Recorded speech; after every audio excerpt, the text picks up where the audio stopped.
నమస్తే, welcome to Telugu రాజ్యం. AP assembly సమావేశాలు కొనసాగుతూ ఉన్నాయి. ఇందులో భాగంగా మొన్న గవర్నర్ ప్రసంగానికి ధన్యవాదాలు తెలిపే తీర్మానంలో భాగంగా AP deputy CM Pawan Kalyan కొన్ని కీలక వ్యాఖ్యలు చేశారు.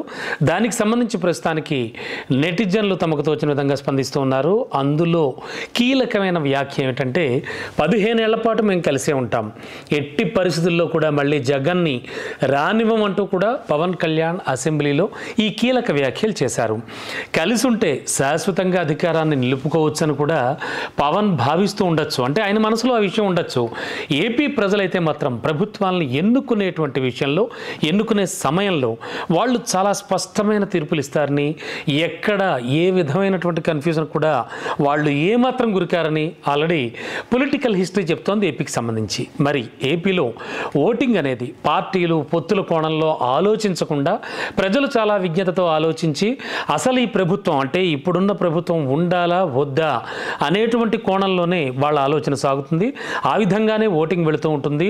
అండ్ 2019లో వైసీపీ ఓట్ షేర్ 51% ఉంది. అంటే అన్ని పార్టీలు కలిసినా కూడా 2019లో వైసీపీకి 120కి పైగా సీట్లు వచ్చేవని కూడా ఆల్రెడీ లెక్కలు చెప్తున్నాయి. సరే, ఈ విషయాలన్నీ ఎలా ఉన్నా కూడా అంటే 2029లో ఏం జరగబోతోంది వైసీపీకి సంబంధించి అనేది కూడా పక్కన పెడితే, ఇది ఇలా ఉంచితే సంకీర్ణ ప్రభుత్వంలో సమస్యలనే ఉంటాయని, ఏం జరిగినా సరే తామైతే మాత్రం 15 ఏళ్ల పాటు కలిసే ఉంటామని డిప్యూటీ సీఎం పవన్ కళ్యాణ్ అంటున్నారు.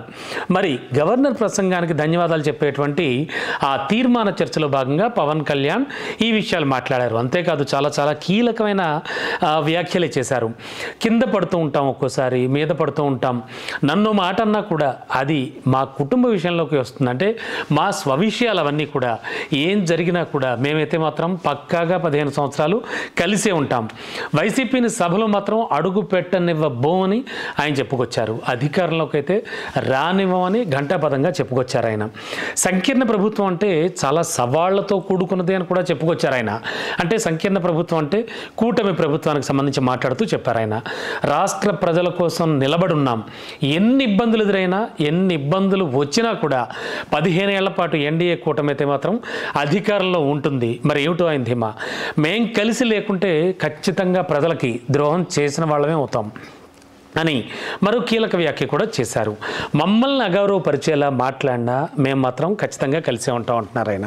మరి గవర్నర్కు గౌరవం ఇవ్వని వైసీపీ ఈ సభలోకి రాకూడదంటూ తీవ్ర వ్యాఖ్యలు కూడా చేశారు.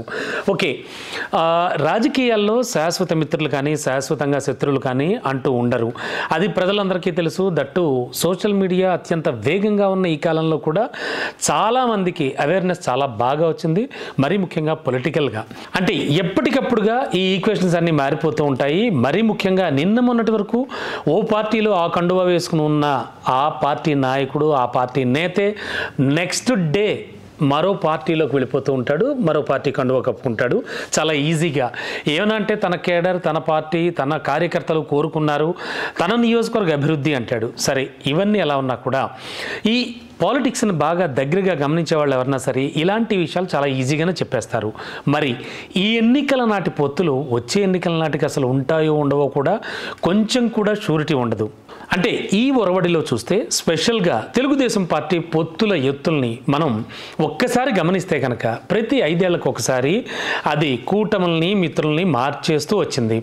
ఒక్కసారి ఫ్లాష్ బ్యాక్ వెళ్దాం. 1999 ఎన్నికల నుంచి మొదలుపెట్టామంటే అదో పెద్ద స్టోరీ అవుతుంది. ఏది చేసినా ఎలా అయినా సరే అధికార సాధనే, అధికారమే పరమావధిగా చంద్రబాబు చాలాసార్లు కూటమి మారుస్తూ వచ్చారు, మనకు తెలుసు. మరి అలాంటి చంద్రబాబుకు దోస్తైనటువంటి పవన్ కళ్యాణ్ తమ కూటమిపై స్పందించారు.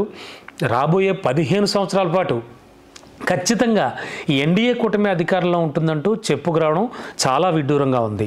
సరే, కాసేపు అధికారం విషయాన్ని పక్కన పెడదాం. స్పెషల్గా అంటే ప్రత్యేకించి చూస్తే తమలో తమకు చిన్న పొరపొచ్చాలు వచ్చినా కూడా అవి తమ కుటుంబ విషయాలే అవుతాయి తప్ప వాటిని తమలో తాము పరిష్కరించుకుంటామే తప్ప ఇలా ప్రాబ్లం అయితే రాదు మా కూటమికి అంటూ కూడా పవన్ చెప్పుకురావడం చాలా ఇంట్రెస్టింగ్గా కూడా ఉంది. అంటే పవన్ చెప్పిన దాన్ని బట్టి చూస్తే ఇంకో 15 ఏళ్ల పాటు తమ దోస్తీ కొనసాగుతుంది అని, మరి అర్థమవుతోంది. కానీ పోనీ 5 కాదు 10 కాదు 15 ఏళ్లకు పైగా ఇప్పుడే షూరిటీ ఇవ్వడం అంటే నిజంగా విచిత్రం కాక మరేంటవుతుంది. సో మొత్తానికి ఈ దోస్తీ 15 ఏళ్ల పాటు కొనసాగాలని పవన్ అయితే చాలా గట్టిగా కోరుకుంటున్నట్టున్నాడు. మరి ఆ మేరకు జరుగుతుంది అంటూ కూడా ఒక ప్రకటన కూడా ఇచ్చేశాడు పవన్ కళ్యాణ్. మరి పవన్ ఆకాంక్ష అయితే బాగానే ఉంది. కానీ ఎటొచ్చిన చిక్కల్లా దీనికి చంద్రబాబు ఏ మేరకు అంటే ఎంతవరకు సుముఖంగా ఉంటారు, మరి దీనికి ఆన్సర్ ఇవ్వాల్సింది కాలమే కదా. సరే, ఎందుకంటే ఒక్కసారి ఫ్లాష్ బ్యాక్ వెళ్ళి బాబు గారి పొత్తుల హిస్టరీ మనం గమనిద్దాం. 1999లో ఆయన బీజేపీతో కలిసి ఎన్నికలకు వెళ్ళారు, మనకు తెలుసు. ఆ తర్వాత 2004లో ఓడిపోయిన తర్వాత బీజేపీతో దోస్తీ చేయడమే తనను నట్టేట ముంచిందని చెప్పుకొచ్చారు. మరి ఆ తర్వాత అంటే 2009లో కమ్యూనిస్ట్ పార్టీలతో కలిసి ముందుకు వెళ్ళారు ఆయన. మరి 2014కు వచ్చేసరికి మళ్ళీ బీజేపీతో ఫ్రెండ్షిప్. ఇక 2019లో ఏకంగా స్వర్గీయ ఎన్టీఆర్ భావజాలానికి బద్ధ వ్యతిరేకమైనటువంటి కాంగ్రెస్తోనే జతకట్టేశారు ఆయన. మరి 2024కు వచ్చేసరికి మళ్ళీ బీజేపీతో పొత్తు పెట్టుకున్నారు. ఇలా సాగింది బాబు గారి పొత్తుల చరిత్ర. మరి అలా అని పవన్ ఏమైనా తక్కువగా అంటే ఏమీ కానే కాదు. ఎందుకంటే 2009లో ప్రజారాజ్యంలో ఉండి అటు టీడీపీని, చంద్రబాబుని, కాంగ్రెస్ని ఏకి వదిలిపెట్టాడు ఆయన. మరి 2019 వచ్చేసరికి జనసేన అంటూ బీజేపీ టీడీపీలతో ఆలింగనం చేసుకున్నారు.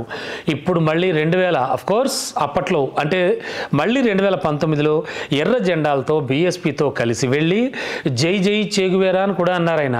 మరి ఆ తర్వాత తూచ్ అంటూ మళ్ళీ టీడీపీ బీజేపీలతో పొత్తు పెట్టేసుకుని కాషాయాన్ని ధరించేసి ఇప్పుడు ఆయన చక్కర్లు కొడుతూ ఉన్నారు. అయితే ఇలా తమ చరిత్ర అంతా అటు ఇటు తిరిగిన పార్టీలే టీడీపీ, జనసేన కూడా మనకు తెలుసు. మరి అలాంటి పొలిటికల్ అలయన్స్లు ఉన్న పార్టీల తరపున 15 ఏళ్ల పాటు పొత్తంటూ పవన్ కళ్యాణ్ భవిష్యత్తుకు షూరిటీ ఇవ్వడం భలే వింతగా ఉంది కదా. మరి బాబు షూరిటీ, భవిష్యత్తు గ్యారంటీ సంగతి ఏమిటో తెలియదు. కానీ పవన్ ఊహిస్తున్నటువంటి షూరిటీ కూటమి భవిష్యత్తుకు గ్యారంటీ ఇస్తుందా? ఇది మాత్రం తప్పనిసరిగా $1000 ప్రశ్నే కదా. Please do subscribe to Telugu Rajyam channel. Please do subscribe to Telugu Rajyam channel. Please do subscribe to Telugu Rajyam channel. Hi అండి, నేను మీ ఆర్పీని, నెల్లూరు పెద్దారెడ్డి చేపల పులుసు ఓనర్ని. మీరు తెలుగు రాజ్యం అనే ఈ యూట్యూబ్ ఛానల్ సబ్స్క్రైబ్ చేసుకుని మంచి వీడియోలతో వస్తారు. Thank you so much. Hi people, I'm Sonakshi Verma and you please watch Telugu Rajyam and please subscribe to the channel.